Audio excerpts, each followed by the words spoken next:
আজ অলমোস্ট ২.৫ বছর পর বাড়ি ফিরছি। কাজের প্রেশার এত বেড়েছে ইদানিং যে আজকাল পুজোতেও আর বাড়িতে আসা হয় না।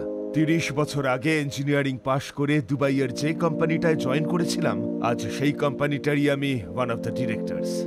কিন্তু এবার মনস্থির করেই ফেলেছি, আমার মাতৃভূমি, আমার বর্ধমানে এসে সেটেল করব।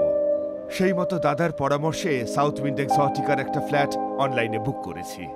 আমাদের বুক করা সেই ফ্ল্যাটটা আজ প্রথমবার নিজের চোখে দেখতে যাচ্ছি। রাস্তার দুপাশে সেই পুরনো গ্রাম বাংলার দৃশ্য, গাছপালা, সবুজ মাঠ, ছোট ছোট দোকান।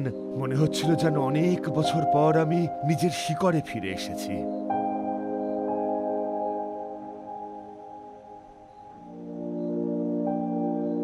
অবশেষে পৌঁছলাম সাউথ উইন্ড এক্সোটিকা। মডেল ফ্ল্যাটের দরজাটা খুলতেই আমার চোখ যেন বিশ্বাস করতে পারছিল না। এত সুন্দর ডিজাইন, পরিপাটি করে বানানো প্রতিটা কর্নার।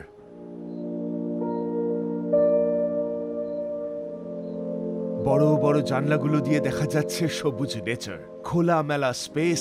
ঠিক এরকমটাই তো ছিল আমার ড্রিম ফ্ল্যাট। ঘরের প্রতিটি জায়গায় একটা মডার্ন টাচ। ড্রয়িং রুমে, বেডরুমগুলোয়, ইভেন বেডরুমগুলোর সাথে একটা করে ব্যালকনি।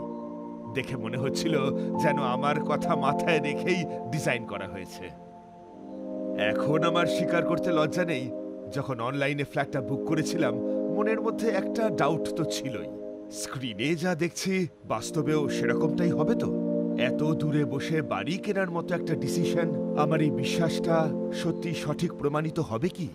আমি আর আমার স্ত্রী এখন 100% নিশ্চিন্ত আমাদের সিদ্ধান্তটা ঠিকই ছিল। আজ মনে হচ্ছে এত বছরের পরিশ্রম আর স্বপ্নের শেষে আমরা ঠিক সেই জায়গাটাই পাবো যেটা আমরা চেয়েছিলাম। Thank you South Wind Exotica, আমাদের জীবনের নতুন এই ইনিংসটা শুরু করার জন্য এত সুন্দর, অসাধারণ একটা ঠিকানা গিফট করলেন বলে।